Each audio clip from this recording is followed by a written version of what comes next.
जय हिंद दोस्तों, स्वागत है आप सभी का आपकी अपनी करंट अफेयर्स की क्लास पर। दोस्तों आज हम यहाँ पे 8 अगस्त 2024 के इंपॉर्टेंट डेली करंट अफेयर्स को आपके लिए डिस्कस करने वाले हैं।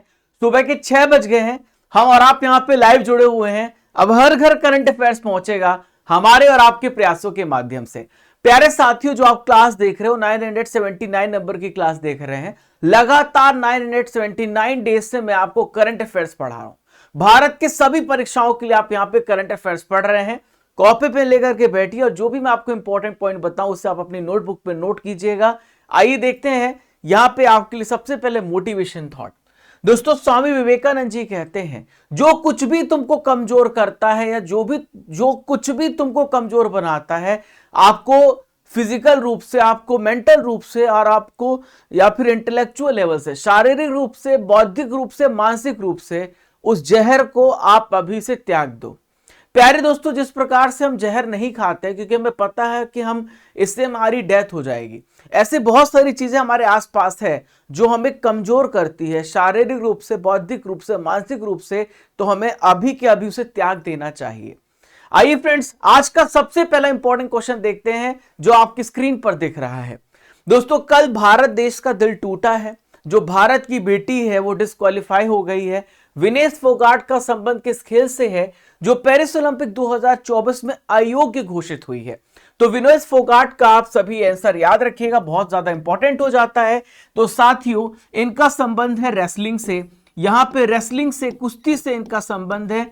दोस्तों कल ये डिस्क्वालीफाई हो गए और दोस्तों पूरा दिन चर्चा का विषय बना रहा कि विनेश फोगाट आखिर क्यों यहां पर डिस्क्वालीफाई हुई है। आइए यहां पर हम जानते हैं क्यों इनको अयोग्य घोषित किया गया। सबसे पहले विनेश फोगाट को आप यहां पर देख सकते हैं, ये पहली ऐसी महिला बनी जो कि कुश्ती में 50 किलोग्राम कैटेगरी में ये फाइनल में पहुंची है। तो ये भारतीय रेसलर विनेश फोगाट जो 50 केजी वेट कैटेगरी में यहां पे थोड़ा ज्यादा वजन होने की वजह से पेरिस ओलंपिक से बाहर होना पड़ा। अब आप सोचो कि आप इनसे कितना इंस्पायर हो सकते हो। ये अपना पूरा जीवन दे देते हैं और इनका टाइम पीरियड कुछ ही समय का होता है, लेकिन थोड़ा सा वेट ज्यादा होने की वजह से जो इनको गोल्ड मेडल मिलने वाला था उससे चूक गई हैं। आप यहाँ पे एक बार जब आप डिस्क्वालीफाई हो जाते हो अपने एग्जाम में तो आप हताश हो जाते हो। सीखो ना, आप कुछ लड़ना पड़ता है अपनी चीजों को पाने के लिए। तो साथियों जो विनेश हैं, आपको ये विशेष रूप से याद रखना है, 50 किलोग्राम कैटेगरी में खेलती हैं, आपसे पूछा जा सकता है। इनका केवल 100 ग्राम वजन ज्यादा था, इस वजह से डिस्क्वालीफाई हुई हैं, इस वजह से अयोग्य घोषित हुई हैं। तो साथियों यहां पर हम बात करें तो 50 किलोग्राम वेट कैटेगरी में फाइनल में पहुंचने वाली, ऐसी उपलब्धि हासिल करने वाली भारत की सबसे पहली महिला रेसलर है, ये आपको याद रखना होगा। साथियों इन्होंने किसको हराया था ये भी आपको याद रखना होगा। तो जो प्री क्वार्टर फाइनल हो रहा था तो वर्ल्ड चैंपियन जापान की लगभग 80 मैच हो चुके थे, उनको कोई नहीं हरा पाया था। लेकिन दोस्तों एक बार में इन्होंने हराया जापान की, यहां पर मेरे पीछे आप देख सकते हैं यूई सुसाकी, इनको 3-2 से हरा करके यहां पर बाहर कर दिया था और फाइनल में प्रवेश किया था। दोस्तों 2016 में भी इनके साथ कुछ ऐसा ही हुआ था, चोट की वजह से बाहर हो गई थी 2016 में, और 2020 की टोक्यो ओलंपिक में क्वार्टर फाइनल में हार गई थी। ये इनका सफर रहा है। अब दोस्तों यहां पे हम उन खिलाड़ियों की बात कर लेते हैं जिन्होंने कुश्ती में कुछ ना कुछ जीता है, ठीक है। पर दोस्तों यहां पर कोई भी ऐसा खिलाड़ी नहीं है जिसने गोल्ड मेडल जीता है। तो केडी यादव से शुरुआत करते जिन्होंने 1952 के ओलंपिक्स में कांस्य पदक जीता है।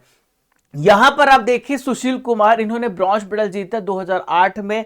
फिर इसके बाद नाम आता है दोस्तों 2012 में योगेश्वर दत्त, सुशील कुमार का, इन्होंने यहां पे रजत पदक जीता था। योगेश्वर दत्त ने यहां पे कांस्य पदक जीता था। यहां पे योगेश्वर दत्त ने कांस्य पदक जीता था। साक्षी मलिक ने कांस्य पदक, रवि कुमार दाहिया इन्होंने सिल्वर मेडल जीता 2020 में। बजरंग पूनिया ने कांस्य पदक जीता। ये भारतीय जो कुश्ती पहलवान है उनका सफर रहा है जो मैंने आपको यहां पे बताया है। अब आइए दोस्तों देखते हैं दूसरा महत्वपूर्ण प्रश्न जो आप सभी की स्क्रीन पर ही रहा।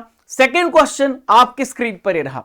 आपदा प्रबंधन बीमा लागू करने वाला पहला राज्य कौन सा बन गया है? Which state has become first one two implement disaster management insurance? ये डिजास्टर मैनेजमेंट इंश्योरेंस क्या है मैं आपको समझाऊंगा, पहले आप यहां पे जान लीजिए कि कौन सा राज्य है।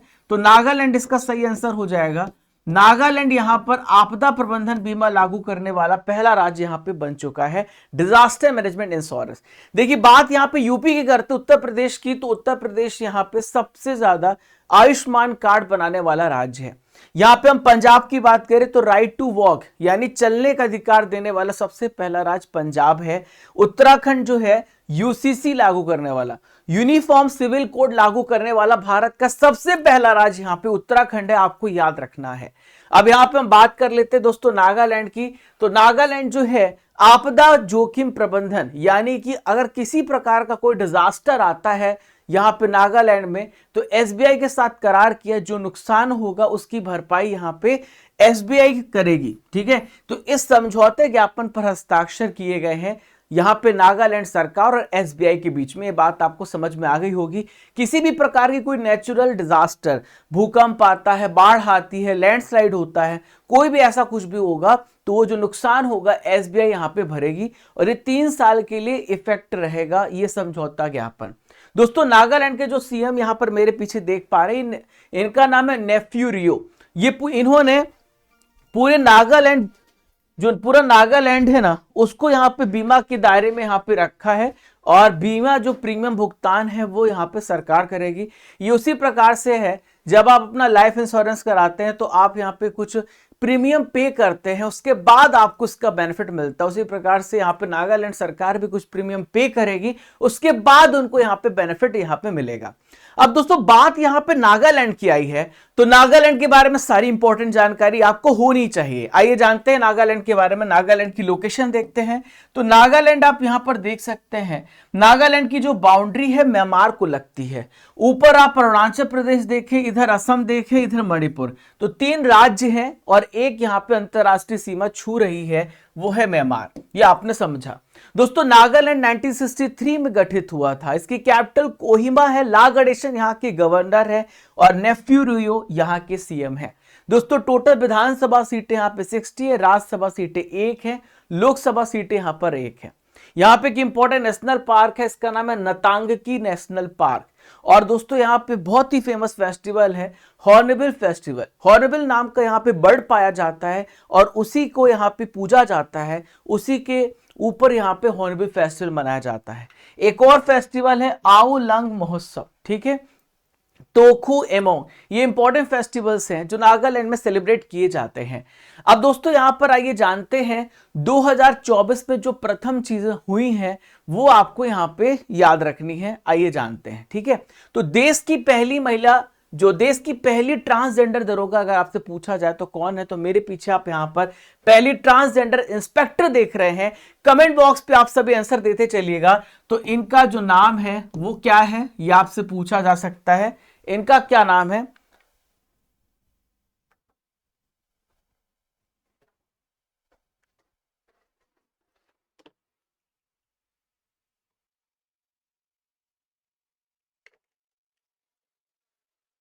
देखिए देश की जो पहली ट्रांसजेंडर दरोगा आपसे पूछा जा रहा है वो आपको नाम बताना है। तो फ्रेंड्स इसका राइट आंसर हो जाएगा, इनका नाम है, यहां पर देखिए, तो यहां पर देखिए आप माधवी, यहां पर देखें आप सभी, तो देश की पहली जो ट्रांसजेंडर है वो है यहां पर माधवी कश्यप, ठीक है। क्या नाम है इनका? माधवी कश्यप नाम है, आप सभी यहां पे नोट कर लीजिएगा।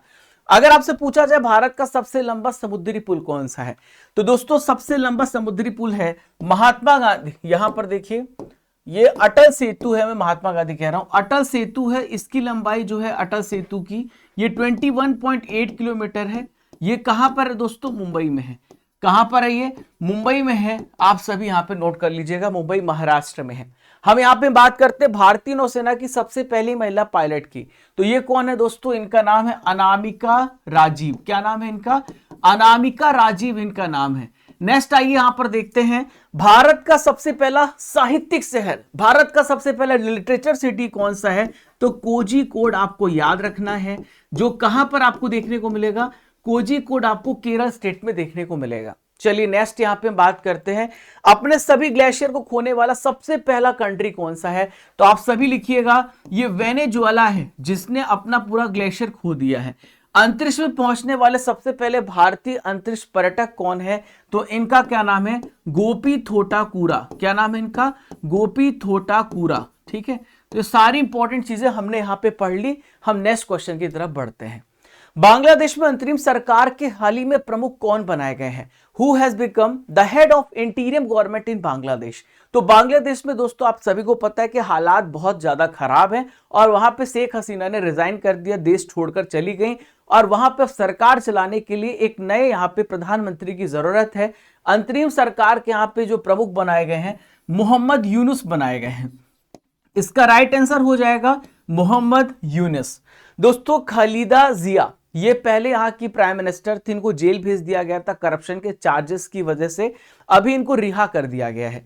शेख हसीना यहाँ पे पीएम थी, अब वो यहाँ से चली गई हैं, आपको पता है बांग्लादेश से ये यहाँ पे है ही नहीं। मोहम्मद शहाबुद्दीन चुप्पू ये है बांग्लादेश के राष्ट्रपति। अब आइए यहाँ पे देखते हैं मोहम्मद यूनुस के बारे में जानते हैं।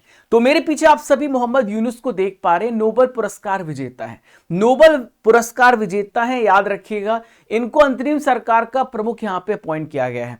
दोस्तों 5 अगस्त को मैंने आपको करंट अफेयर्स में पढ़ाया था कि शेख हसीना ने अपने पद से, अपने पोजीशन से इस्तीफा दे दिया है और बांग्लादेश में यहाँ पे पॉलिटिकल राजनीतिक जो स्थिति है वो बदल गई है और अस्थिर हो गया था। उसके बाद से यहाँ पे अंतरिम सरकार बनाने का फैसला किया और सेना यहाँ पे पूरे इस व्यवस्था को संभाल रही है। दोस्तों जो विरोध हुआ था आपको मैंने बताया था कि छात्रों ने यहाँ पे अपना विरोध प्रदर्शन कोटा प्रणाली रिजर्वेशन को लेकर के था और उसको कहा था कि रिजर्वेशन को समाप्त किया जाना चाहिए और इसी को लेकर के यहाँ पे प्रदर्शन हुए थे। दोस्तों बाद में जो सामान्य प्रदर्शन था वो सरकार के खिलाफ प्रदर्शन बदल गया और आपने देखा कि किस प्रकार से लूटपाट भी मचाई गई और वहां की स्थिति यहाँ पे बदल गई। मास सैकर भी हुआ, बहुत सारे लोगों को दिन दहाड़े मार दिया गया, बहुत सारे लोगों की हत्या हुई है। दोस्तों मोहम्मद यूनुस की अगर हम बात करें तो ये बहुत ही फेमस इकोनॉमिस्ट हैं, सोशल वर्कर हैं, सोशल एक्टिविस्ट हैं, फिलैंथ्रोपिस्ट हैं, समाज सेवी हैं और बांग्लादेश के बैंकर हैं और उद्यमी हैं। इनकी अगर विशेष उपलब्धियों की बात करें तो दोस्तों ग्रामीण बैंक की स्थापना की थी बांग्लादेश में और माइक्रो क्रेडिट और माइक्रो फाइनेंस की जो अवधारणा को आगे बढ़ाने का श्रेय इन्हीं को जाता है। इसी वजह से 2006 में इनको नोबेल शांति पुरस्कार से सम्मानित किया गया। दोस्तों बांग्लादेश की परीक्षा संजीवनी को यहां पर डिस्कस करते हैं। अगर आपसे पूछा जाए कि लेफ्टिनेंट जनरल वेकार उस जमान ये कौन है तो ये है बांग्लादेश के आर्मी चीफ। आप याद रखिएगा, काफी न्यूज में थे तो एग्जाम में पूछा जा सकता है। बांग्लादेश के आर्मी चीफ हैं, ये आप याद रखिएगा। आईसीसी महिला टी20 विश्व कप 2024 कहां पे होगा तो इसी वर्ष कहां पर होने वाला है? बांग्लादेश में इसका आयोजन किया जाना है। कहां पर? बांग्लादेश में आयोजित किया जाएगा। आइए देखते दोस्तों चौथा क्वेश्चन आप सभी की स्क्रीन पर रहा। India 800 envisioning tomorrow economic power house, इस पुस्तक को किसने लिखा है? Who has authored the book India 800 envisioning tomorrow's economic power house? तो साथियों इस बुक को लिखा है यहाँ पे प्रोफेसर केवी सुब्रमण्यम जी ने। किसने लिखा है? प्रोफेसर केवी सुब्रमण्यम जी ने इस पुस्तक को लिखा है। आइए जानते हैं कि इस बुक में क्या लिखा हुआ है, पूरा डिटेल से यहाँ पे हम समझते हैं। तो साथियों भारत के जो केंद्रीय मंत्री हैं पीयूष गोयल, जो कॉमर्स एंड ट्रेड मिनिस्ट्री संभाल रहे हैं, इन्होंने यहाँ पे जो आईएमएफ है, इंटरनेशनल मॉनेटरी फंड है, उसके यहाँ पे एग्जीक्यूटिव निदेशक, एग्जीक्यूटिव डायरेक्टर है प्रोफेसर केवी सुब्रमण्यम।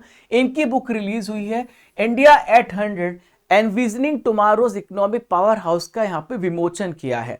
दोस्तों इस बुक पे बताया गया किस प्रकार से भारत 2047 में अपने टारगेट को पूरा करेगा और 55 ट्रिलियन अमेरिकी डॉलर की इकोनॉमी बन जाएगा और यहाँ पे सेकेंड इकोनॉमी यहाँ पे बनेगा।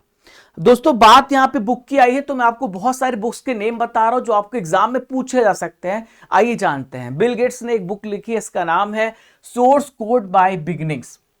अगर आपसे पूछा जाए hold on to your dreams, इस बुक को किसने लिखा है? तो रस्किन बॉन्ड ने इस बुक को लिखा है। इंडियाज फॉरेन पॉलिसी को लिखा कल्लोल भट्टाचार्य जी ने। द विनर्स माइंडसेट, जो शेन वॉटसन है, ऑस्ट्रेलिया के ऑलराउंडर प्लेयर थे और रिटायर हो चुके हैं, इन्होंने लिखा है द विनर्स माइंडसेट बुक लिखा है। दोस्तों इस क्लास की जो पीडीएफ है आपको स्टडी कर एप्लीकेशन मिलेगी। जितने भी हमारे प्यारे प्यारे नए छात्र आज जुड़ रहे हैं उनके लिए जानकारी, पुराने छात्र तो यहाँ पे इस एप्लीकेशन को कैसे यूज करना वो जानते हैं, नए छात्रों को मैं यहाँ पे गाइड कर रहा हूं। डेली करंट अफेयर्स की पीडीएफ आपको स्टडी कर एप्लीकेशन पर उपलब्ध हो जाती है। आप यहाँ पे किसी भी दिन की किसी भी यहाँ पे महीने की पीडीएफ को आराम से पढ़ सकते हैं। ठीक क्लास के आधे घंटे बाद ये अपलोड हो जाएगी। जब आप ई बुक सेक्शन में जाएंगे तो दोस्तों आपको यहाँ पे हर महीने की हिंदी मीडियम में, इंग्लिश मीडियम में आपको पीडीएफ मिलती है। टॉपिक वाइज पीडीएफ मिलती है, मैराथन क्लास पीडीएफ मिलती है, ईयरली और हाफ ईयरली पीडीएफ मिलती है, यूपी जीके पीडीएफ मिलती है, जीके जीएस हिंदी इंग्लिश दोनों मीडियम में आपको प्रोवाइड किया जाता है और स्टेट वाइज पीडीएफ भी आपको यहीं पे मिलती है। आप ये सारा फायदा आप उठा सकते हो। जब आप टेस्ट सीरीज में जाओगे तो आप यहाँ पे डेली टेस्ट देते हो, रेगुलर टेस्ट यहाँ पे करते हो। डेली टेस्ट मैं करा रहा हूं, डेली करंट अफेयर टेस्ट है। अगर आप मंथ वाइज टेस्ट देना चाहते हो तो आप मंथली करंट अफेयर टेस्ट दे सकते हो। अगर आप मंथ वाइज नहीं देना चाहते तो आप मॉक टेस्ट दे सकते हो। ये आपके लिए फायदा है। और दोस्तों यहाँ पे एक टेस्ट पास हमने यहाँ पे लॉन्च किया है। टेस्ट पास एक ऐसा यहाँ पर आपको प्लेटफॉर्म मिलता है जहां पर 3000 प्लस टेस्ट आप यहां पे अटेम्प्ट कर सकते हो। भारत के किसी भी एग्जाम की यहां पर UGC, railway, state PCS, state exam, teaching exam, जितने भी एग्जाम आपके दिमाग में आ रहे हैं सारे यहां पे 1 साल की वैलिडिटी के साथ आपके लिए यहां पर मिल रहे हैं। तो साथियों यहां पर हम रैंक बता देते हैं। जो कल टेस्ट हुआ था, डेली मैं यहां पे टेस्ट अपडेट कर देता हूं। इंदु पहले रैंक पर है, सेकंड रैंक पर वरुण है, थर्ड हीना है, चौथा रोशन, पांचवा भरत, छठवा प्रीति, 6 शिवानी, 8th अविनाश, 9th राजू और 10th अभिषेक। तो आपका भी नाम इसी प्रकार से आ सकता है। आप डेली यहाँ पे अटेम्प्ट करें। जो सबसे कम समय में रोज 9 बजे टेस्ट देता है, रात को ये टेस्ट 10 बजे क्लोज हो जाते हैं, तो आपको सुबह 9 से रात को 10 बजे तक टेस्ट देने का मौका मिलता है। अच्छा परफॉर्म करिए, डेली आपके पास मौका होता है अपने आप को इंप्रूव करने का। प्यारे दोस्तों, जुलाई महीने की जो करंट अफेयर्स की बुक है हमने यहाँ पे टॉप 150 एमसीक्यू के साथ लॉन्च कर दी है, जो आपको हिंदी मीडियम में भी और इंग्लिश मीडियम दोनों मीडियम में आपको करंट अफेयर्स की बुक मिलती है। यहां पर आपको राष्ट्रीय अंतरराष्ट्रीय सारी चीजें मिलती हैं, ठीक है। और जुलाई 2023 से जुलाई 2024 की 500 एमसीक्यू की ईयरली बुक है, आप इसे डाउनलोड कर सकते हैं। अभी 1 अगस्त तक भी आ रही है। Raja Gupta current affair Telegram channel हमारा ज्वाइन कर लीजिएगा और आप यहां पर देख सकते हैं। आप अगर आपको हमारी मेहनत समझ में आती है तो आप इसे ज्वाइन कर लीजिएगा। अगला सवाल आप सभी के स्क्रीन पर रहा। झारखंड के सीएम ने स्वास्थ्य विभाग के कर्मचारियों को कौन सा पोर्टल लॉन्च किया है? Which portal has been launched by Jharkhand CM for the health department employees? तो हेल्थ डिपार्टमेंट, स्वास्थ्य विभाग के जितने भी कर्मचारी उनके लिए यहाँ पे उपस्थिति पोर्टल को लॉन्च किया है, यानी अटेंडेंस पोर्टल। नाम से ही स्पष्ट है कि अगर आप यहाँ पर आ रहे हैं, आप अपनी सेवा देने आ रहे हैं, आप रोज जॉब ज्वाइन कर रहे हैं, तो आप यहाँ पे अटेंडेंस अपना देंगे और इसमें पूरा अटेंडेंस रिकॉर्ड होगा। दोस्तों बात यहां पे उद्गम पोर्टल की कर लें तो उद्गम पोर्टल आरबीआई ने लॉन्च किया है, रिजर्व बैंक ऑफ इंडिया ने लॉन्च किया है। सुस्वागतम पोर्टल भारतीय सुप्रीम कोर्ट ने लॉन्च किया है। विरासत पोर्टल को हमारी होम मिनिस्ट्री, गृह मंत्रालय ने लॉन्च किया है, ठीक है। तो सुस्वागतम पोर्टल में आप जब यहां पे सुप्रीम कोर्ट जाते हैं तो आप वहां पर आपको रजिस्ट्रेशन कराना पड़ता है, आप विजिट कर सकते हैं। उद्गम पोर्टल यहां पे इन्वेस्टर्स के लिए, नए नए एंटरप्रेन्योर्स के लिए आरबीआई ने यहां पे लॉन्च किया है। तो दोस्तों झारखंड के जो सीएम है ये है हेमंत सोरेन। तीसरी बार हाल ही में झारखंड के सीएम बने हैं और इन्होंने स्वास्थ्य विभाग के जितने भी कर्मचारी हैं उनके लिए उपस्थिति पोर्टल को लॉन्च किया है।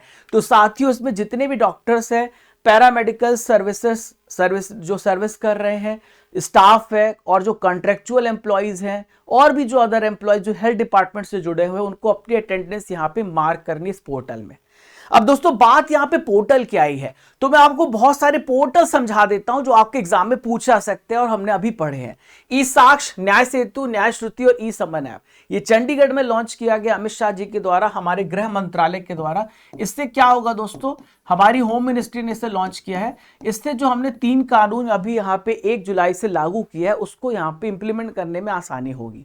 लोकपथ मोबाइल एप्लीकेशन की हम बात करें तो मध्य प्रदेश सरकार ने लोकपथ मोबाइल एप्लीकेशन यहाँ पे लॉन्च किया है ताकि आप रोड से रिलेटेड शिकायत को दर्ज करा सके। संज्ञान एप्लीकेशन को आरपीएफ ने लॉन्च किया। 3 कानूनों के बारे में आपको संपूर्ण जानकारी मिलेगी, आरपीएफ ने इसे लॉन्च किया है। वसा वन एआई ऐप, इसको दोस्तों किसने लॉन्च किया है? माइक्रोसॉफ्ट ने लॉन्च किया है। आप सभी मेरे साथ कमेंट बॉक्स पे आंसर देना स्टार्ट कर दीजिए। सक्षम एप्लीकेशन की हम बात करें तो इसको इलेक्शन कमीशन ने लॉन्च किया है। त्रिनेत्र एप्लीकेशन 2.0 को यूपी गवर्नमेंट ने लॉन्च किया है। नो योर कैंडिडेट एप्लीकेशन को यहाँ पे इलेक्शन कमीशन ने लॉन्च किया है, निर्वाचन आयोग ने। दोस्तों आज के नॉलेज की फैक्ट्री में एक बहुत ही इंपॉर्टेंट टॉपिक को डिस्कस करूंगा जो आपके एग्जाम में यहां से क्वेश्चन देखने को मिलते हैं। आपसे खिलाड़ियों की संख्या पूछ ली जाती है, तो आइए जानते हैं कि कौन से खिलाड़ी किस गेम में होते हैं। तो क्रिकेट आप सभी का फेवरेट है, आप सब जानते हैं क्रिकेट में 11 खिलाड़ी होते हैं। मेरे साथ सभी देते जाएंगे आंसर। फुटबॉल में 11 खिलाड़ी होते हैं, हॉकी में 11 खिलाड़ी होते हैं, बास्केटबॉल, यहाँ पे बास्केटबॉल की हम बात करें तो इसमें कितने खिलाड़ी होते हैं? 5 होते हैं। बेसबॉल में 9 खिलाड़ी होते हैं। रग्बी में कितने होते हैं? 15 होते हैं।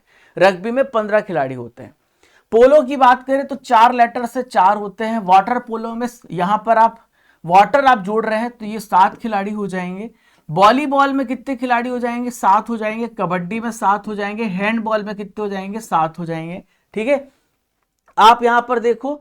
नेक्स्ट यहां पर देखो, खो खो में कितने खिलाड़ी होते हैं? 9 होते हैं। जिम्नास्टिक में 8 खिलाड़ी होते हैं। तो इस प्रकार से आप जो है इन सारी चीजों को आपने यहां पे याद कर लिया जो आपके एग्जाम में पूछे जा सकते हैं। ठीक है, अगला प्रश्न आप सभी के स्क्रीन पर रहा, क्वेश्चन नंबर 6 आप सभी के स्क्रीन पर।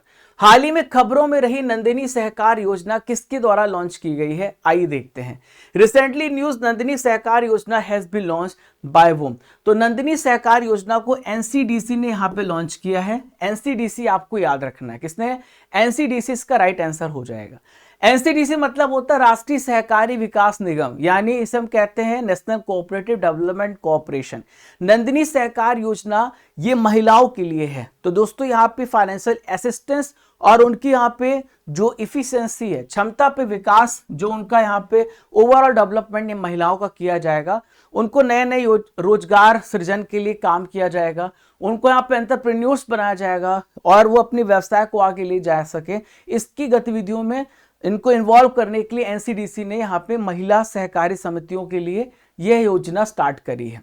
अब दोस्तों बात करते हैं राष्ट्रीय सहकारी विकास निगम की। तो दोस्तों यह एक स्टैट्यूटरी कॉर्पोरेशन है, यानी पार्लियामेंट के एक्ट के द्वारा लाया गया है। पंकज कुमार बंसल यहाँ पे इसके मैनेजिंग डायरेक्टर है, प्रबंध निदेशक है। और ये जो काम करता है सहकारी जो विकास निगम है, ये कृषि उपज, जो खाद्य पदार्थ हैं, जितनी भी इंडस्ट्रियल जो प्रोडक्ट्स होती हैं और जो एनिमल हस्बेंड्री, पशुधन से संबंधित योजनाएं बनाना और उनको बढ़ावा देने के लिए राष्ट्रीय सहकारी विकास निगम काम करता है। दोस्तों कुछ महत्वपूर्ण योजनाएं जो आपको याद होनी चाहिए, पता होनी चाहिए, हाल ही में यहाँ पे लॉन्च की गई हैं, मैं आपको समझा देता हूं। तो मुख्यमंत्री युवा कार्य प्रशिक्षण योजना, ये महाराष्ट्र राज्य के द्वारा लॉन्च किया गया। महाराष्ट्र राज्य के द्वारा एनटीआर भरोसा पेंशन स्कीम आंध्र प्रदेश सरकार ने लॉन्च किया है। गवाह संरक्षण योजना को किसने लॉन्च किया है? असम राज्य ने गवाह संरक्षण योजना को लॉन्च किया है। ठीक है, आइए देखते हैं दोस्तों क्वेश्चन नंबर 7 आप सभी के स्क्रीन पर रहा। 7वां प्रश्न, हाल ही में केंद्र शासित प्रदेश जम्मू कश्मीर का पूर्णकालिक डीजीपी किसे अपॉइंट किया गया है? Who has been appointed full time DGP of union territory of Jammu and Kashmir?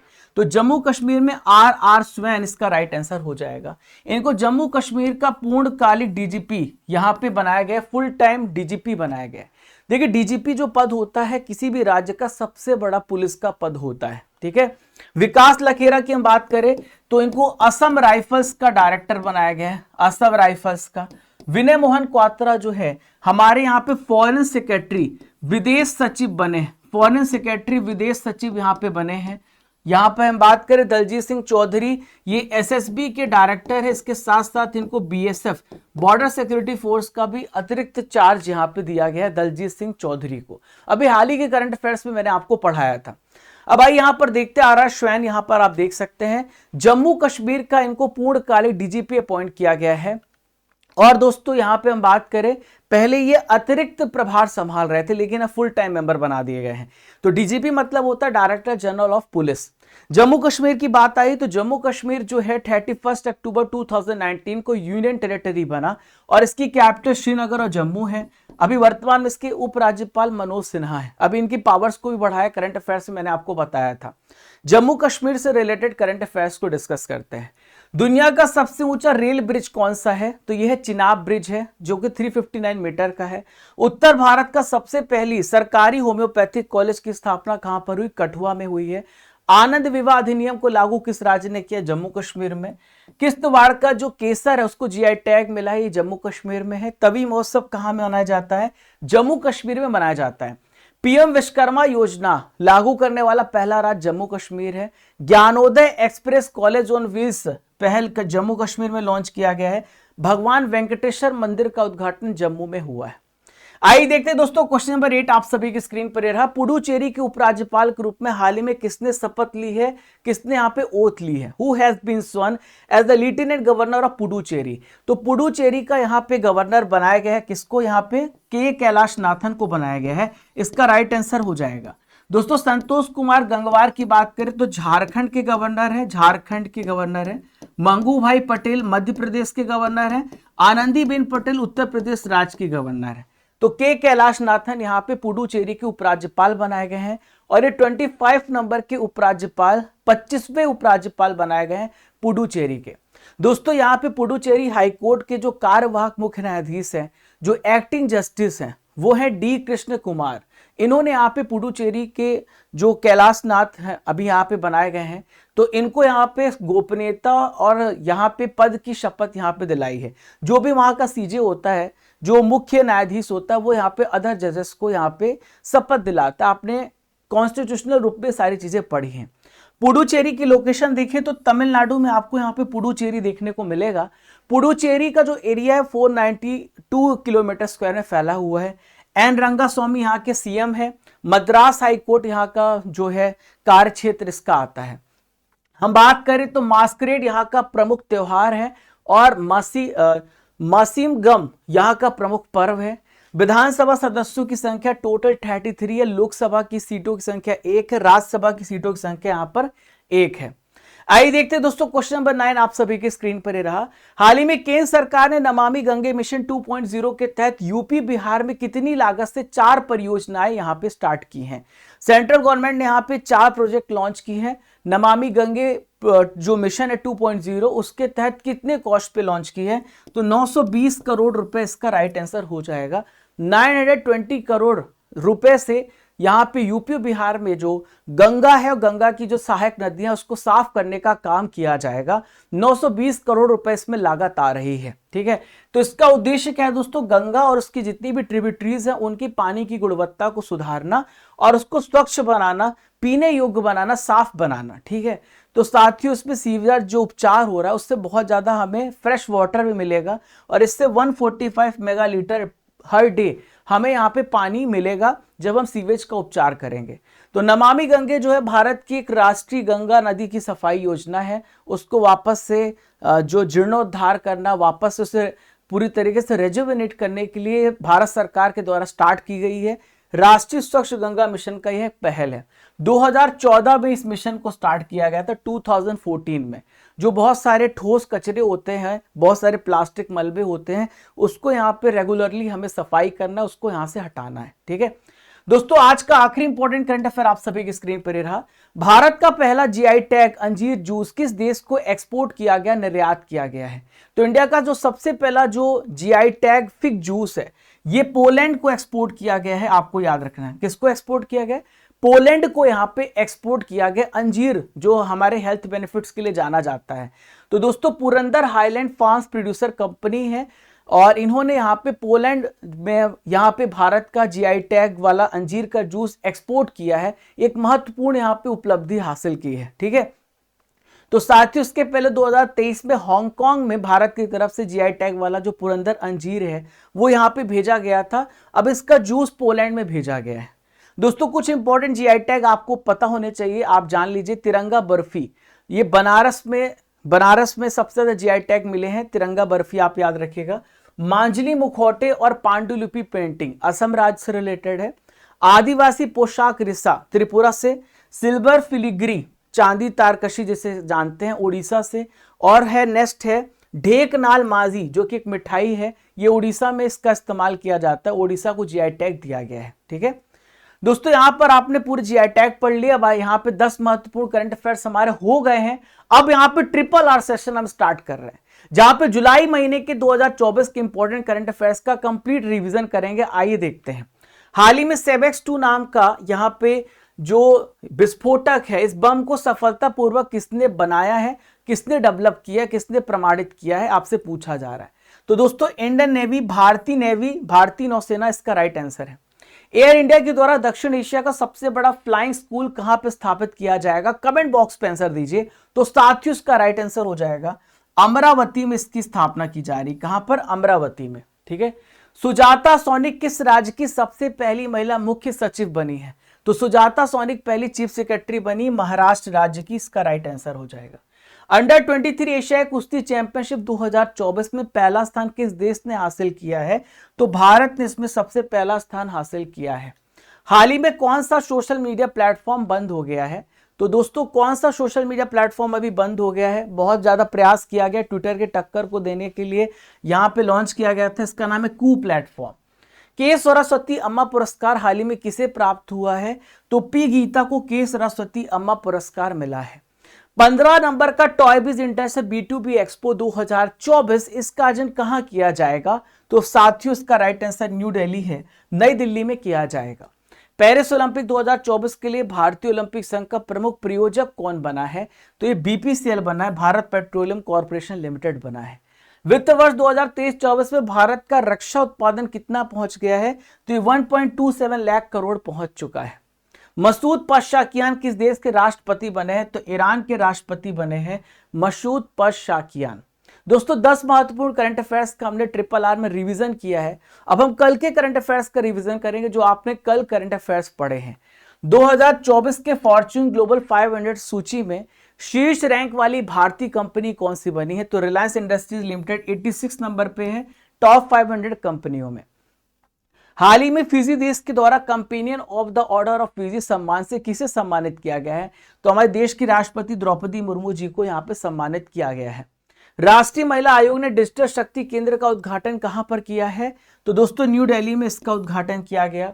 चंद्रमा के क्रेटर का नाम पसांग लहामू शेरपा के नाम पर रखा गया। इनका संबंध किस देश से है? तो दोस्तों इनका संबंध जो है नेपाल देश से है। पहला बिम्स्टेक व्यापार शिखर सम्मेलन कहां पर आयोजित किया जा रहा है? तो न्यू दिल्ली में ऑर्गेनाइज किया जा रहा है। दक्षिण अफ्रीका 20 लीग का ब्रांड एम्बेसडर हाल ही में किसे बनाया गया? तो दक्षिण अफ्रीका में जो T20 लीग होगी उसके लिए ब्रांड एम्बेसडर दिनेश कार्तिक को बनाया गया। पेरिस ओलंपिक 2024 में 3000 मीटर स्टीपल चेज इवेंट के फाइनल में पहुंचने वाले सबसे पहले भारतीय कौन बने हैं? तो अविनाश साबले यहां पर बने हैं। किस राज्य की विधानसभा में अनुसूचित जनजाति आरक्षण को लेकर के लोकसभा में विधेयक पारित किया गया है? तो गोवा में एसटी के रिजर्वेशन के लिए इस विधेयक को पारित किया गया है। सबसे ज्यादा लोगों के डमरू बजाने का गिनीज वर्ल्ड रिकॉर्ड किस शहर में बनाया गया है? तो उज्जैन में ये रिकॉर्ड बनाया गया है। राष्ट्रीय हथकरघा दिवस 2024 कब मनाया जाता है? तो दोस्तों 7 अगस्त को यह दिवस मनाया गया। दोस्तों कल के करंट अफेयर्स का रिवीजन हमने किया। अब यहां पर हम ल्यूसेंट जीके के एमसीक्यू को डिस्कस करेंगे, साइंस के प्रश्नों को। बहुत ध्यान से देखिए और यहां पे आंसर दीजिए। इनमें से कौन सी भौतिक राशि फिजिकल क्वांटिटी एसआई इकाई वही है जो कार्य की है? तो जो एसआई यूनिट है कार्य की वो क्या है? यहां पर एनर्जी, और यहां पे आप देखिए यहां पे एनर्जी और वर्क की सेम है। ठीक है, जूल। ठीक है, आगे देखते हैं। सही कथन का यहां पे पहचान कीजिए। एसएससी सीजीएल का प्रश्न है 2023, पिछले वर्ष आया है। जूल शक्ति का मात्रक है, न्यूटन शक्ति का मात्रक है, न्यूटन बल का मात्रक है, जूल बल का मात्रक है। तो देखिए न्यूटन जो है वो बल का मात्रक है, ये इसका राइट आंसर होगा। सीजीएस सेंटीमीटर चुंबकीय तीव्रता का मात्रक ग्राम सेकेंड है। तो दोस्तों यहां पर ये ऑस्ट्रेंड, इसका राइट आंसर हो जाएगा ऑस्ट्रेंड।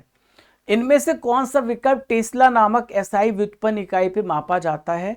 तो यहां पर जो एसआई डिराइव्ड यूनिट टेस्ला है वो है चुंबकीय अभिवाह घनत्व, मैग्नेटिक फ्लक्स डेंसिटी को मापा जाता है।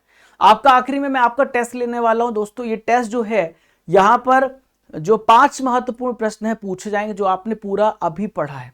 बजरंग पूनिया ने टोक्यो ओलंपिक 2020 में कौन सा मेडल जीता था? तो बजरंग पूनिया ने यहां पे ब्रॉन्ज मेडल जीता था। नेफ्यू रियो किस राज्य के चीफ मिनिस्टर है? तो नेफ्यू रियो दोस्तों नागालैंड राज्य के चीफ मिनिस्टर हैं। अटल सेतु किस राज्य में है? तो अटल सेतु आपको महाराष्ट्र राज्य में देखने को मिलेगी। जातीय संसद किस देश की संसद को कहा जाता है? तो बांग्लादेश की संसद को हम जातीय संसद कहते हैं। बांग्लादेश का निर्माण किस वर्ष हुआ था? तो 1971 में भारत ने बांग्लादेश को आजाद करने में मदद की थी। आपके लिए प्रश्न है, विनेश फोगाट का संबंध किस खेल से जो पेरिस ओलंपिक 2024 में अयोग्य घोषित की गई है? आप सभी को इसका आंसर कमेंट बॉक्स पे देना है। दोस्तों मैं आपको बता दूं, स्टडी कर एप्लीकेशन को डाउनलोड कर लीजिएगा, जहां पर आपको डेली करंट अफेयर्स की पीडीएफ मिल जाएगी। आप ई बुक सेक्शन में जाएंगे तो आप monthly current affairs Hindi English दोनों मीडियम में प्राप्त कर सकते हैं।